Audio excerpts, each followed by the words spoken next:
Hi guys, this is Liz with 143 Handmade, and I am here today to do my day 1 of Dephemerember 22, which is hosted by 49 Dragonflies and Louise Heinzel. So sorry about that, my phone just, my husband just messaged, but so I'm a couple days behind, so I'm going to go ahead and catch up today and do the prompts with the animals that they've said or that they've done. But I think I'm going to shift after and just do the rest of them this weekend, pre-recorded to be released, so I won't be doing the animals like on the right days. But I think Louisa and Barbara from 49 Dragonflies will understand. You know, they said it's just for information, or inspiration, not information, inspiration. Not, they're not real bogged down with super, you know, do it this way. They're just not that kind of creators, which is awesome that they host such an open collab. Okay, hang on. Okay. So, my daughter just came in from doing her morning chores. She's going to be in the kitchen, maybe making a little bit of noise, but the dogs are settled again, so we're going to get this going. So I'm going to go ahead and ink this up because I didn't do a real good job, you know, cutting all the way to it, so I'm going to ink it up real dark, and the darkest way I know to do that is just straight from the pad, and I know there's a lot of people out there that feel like this is terrible for their ink pads, but you know what? I've had these ink pads for, well, they were my mom's originally, and then I inherited them when she passed, and so these ink pads are like 20 years old, and look, still looks brand new. So, you know, I think just different ink pads wear differently, depending on what you do to them. But so, I'm going to go ahead and finish that up. It's that really darkened that edge. I like that because it made it look like kind of dirty, because hedgehogs live in the woodlands, and so they're, you know, under hedges. That's how they got their name. So it being all brown and dirty looking is, I think, fitting. So I'm going to go ahead, gotta clean the tip of my glue off. Just got to do that on occasion, don't we? Alright, now make sure I'm gluing the right sides. Don't want to glue it upside down. Poor little hedgehog. So, here we go. Stick it right there in that corner. Oh, got a little bit of glue run off. There we go. So, you know, December's crazy busy for a lot of people. But I think the reason why they, well, no, I was going to speculate as to why they didn't do it Christmas, but no.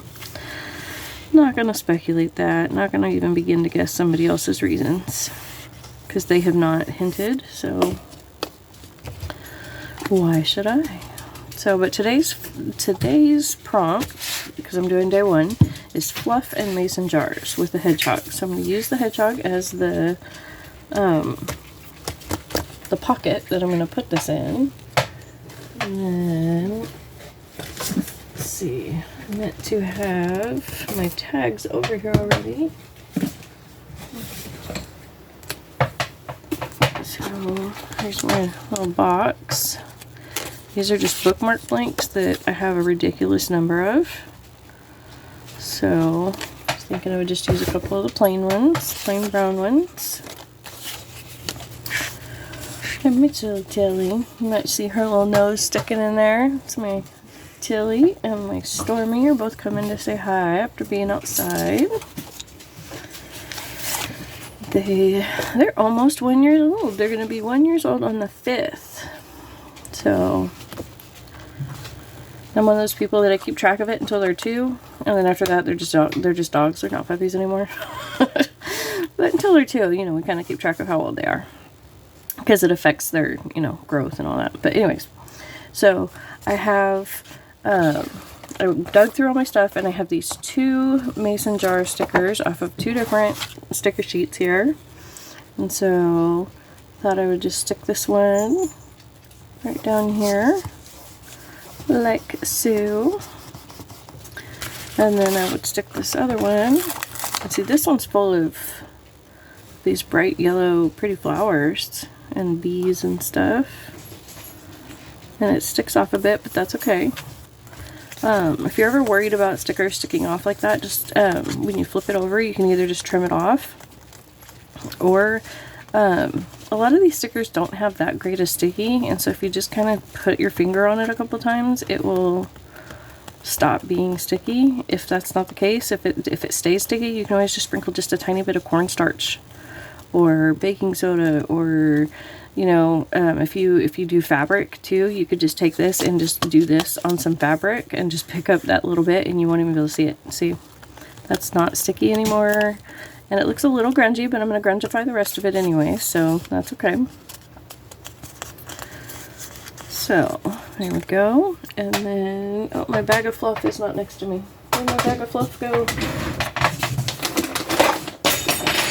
Oops, that's okay, it's okay. Just dropped the fork.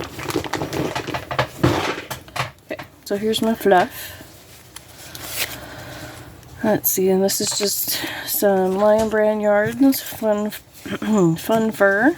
You know, I've had this stuff forever, and I do not like using it as a crocheter or knitter or anything like that, but I love using it in my junk journals for all kinds of things, actually. So let's see, I was thinking on this one, I'm going to try and punch just a teeny tiny hole. I wish I had one of the smaller hole punches, but actually instead of punching a hole, I think I'm just going to poke a hole with my pokey tool. Let me see, that's not it, that's not it. Here it is. There it is, now I just got to get it out of the drawer. Okay, here we go. So I'm just going to poke a hole right here next to the sticker. Yeah, see, that's a much smaller hole than what my crocodile will allow. There we go. And then I'm going to do the thing where they, you know, to tie this around. Try to find my needles. Usually they're up on a shelf. They happen to be on my desk today. So when you're trying to thread this fun fur, I highly recommend using a needle threader, but if you can't do that, then you need to find the core and move the extra fur down, so that way you're actually threading that core piece of braiding onto your needle, not just the fluff, because the fluff, a lot of times if you just thread the fluff, it will just it'll just pull off. It won't actually thread. So, but I won't need very much because that's a teeny tiny sticker, but I like to give myself lots of room, so I'm going to go ahead and cut it way back here. And then I'm going to come up like this. Oh no, actually I want to tie it there. So I'm going to go down there. So that way the knot will be, excuse me, on the front. Okay, there we go. And then pull it through. Not quite that much because I got to be able to tie it. Okay. There we go. I'm just going to gently knot it. Which this is, it's kind of tricky because you want to move all the fluff and whatnot, but it looks really, really cute when it's all done. So it's my first half of my knot is done, and then there we go, second half, and then we trim up our extra.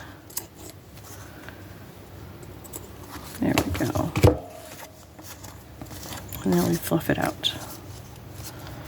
My knot came undone. No.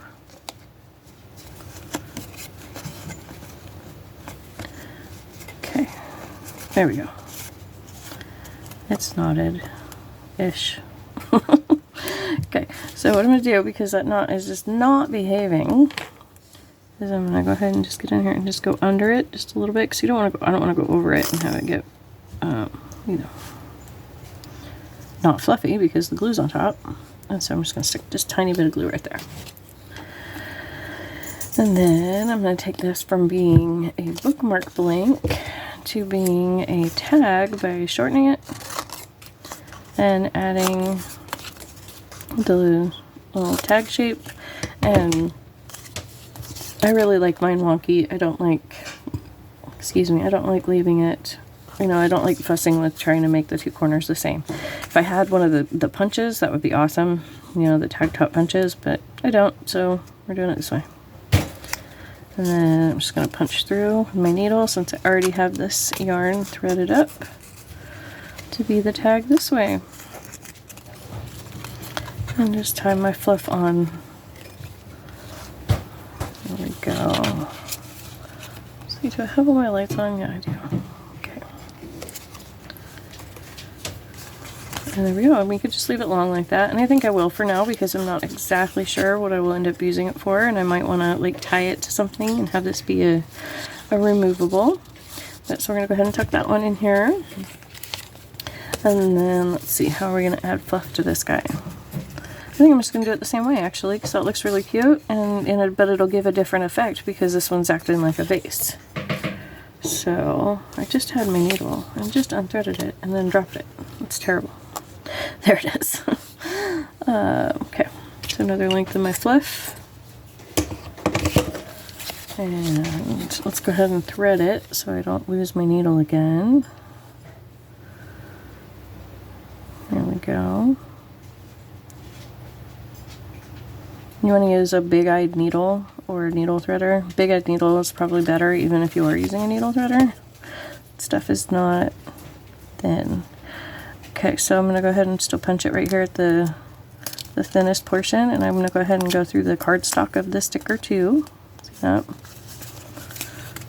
And then, yep, right there in that same spot. Just punch it through.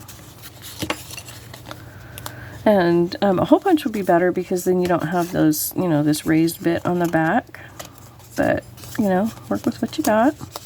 Okay, my sticker's not sticking very good, so I'm gonna, before it gets any worse, add a tiny bit of glue back here because, you know, not all stickers are created equal, and the longer you let them sit, the more likely it is that they won't stick very well. And a lot of these stickers are quite old. So, of my stickers anyways. So, okay, we got a little bit of extra glue, but Fabrifix is awesome like that because we can just rub it off. And boom, it's like it never happened.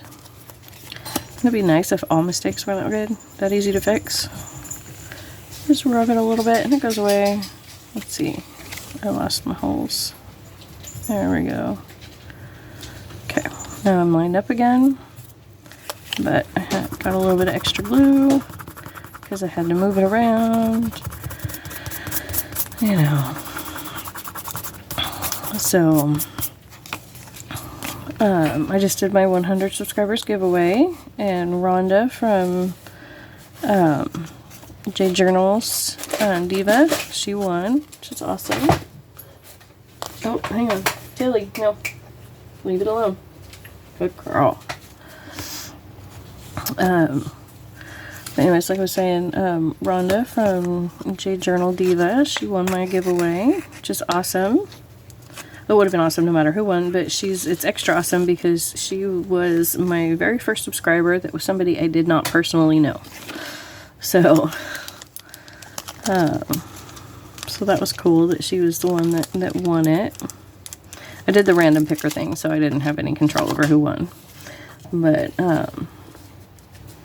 her journal will be going out on Monday.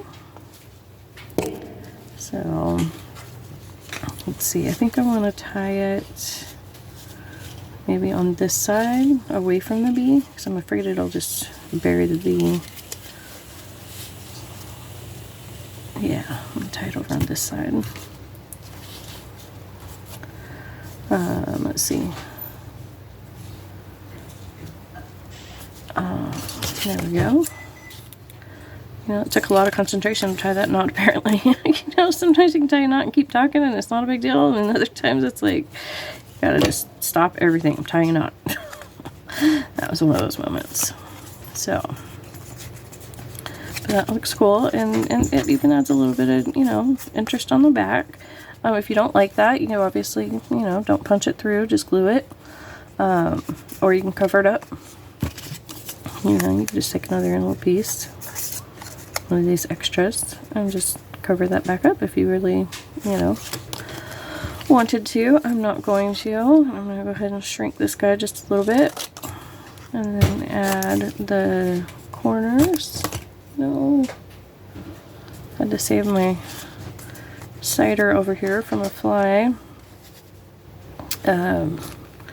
Just, we live way out in the country, and just flies are just a part of life out here. I've tried all kinds of things. So I'm just over here punching a hole for this one instead of poking the hole. And then I'm going to stick this fluff through the top of there, hopefully. So I already took my needle off of it and put my needle away for some reason. So sometimes, if it's just not working for you to feed it through, because it's too fluffy, you can do this and kind of poke it through. If you don't want to get your needle back out, like me. And then split it. Pull it through. Actually, I think I want to do that again because I have enough here to fold it in half and make it even fluffier. So I'm going to fold it in half and then push the fold through. There we go. Do we have enough through? Do I have both layers? Yeah. Okay, and I'll find the centers loops, which is tricky with all this fluff. Let's see, there's one. Let's see. Okay, I have them both. I thought I only had one, but nope, I've got them both. And so then we flip it through like that. And then come up here and cut this loop. There we go. So it's extra fuzzy. Yeah, I like that. So, okay, so here we go. Here's our two tags that we created with the prompts, fluff and mason jars. And then also I wanted to mention that on their websites, they're giving away a bunch of freebies and stuff. And so one of their freebies is that they each had, this is not the full sheet, but if you go to their website, if you want to participate, if you go to their website, you can get a bunch of freebies. One of their freebies was these mason jar printables, that's the word, that you can cut out and use. So, which I'm actually just going to stick in this pocket behind here until I have a use for them. So thank you so much for joining me today for day one of Dephemerember 22, and thank you Louisa and Barbara from 49 Dragonflies and for hosting. Don't forget to like and subscribe.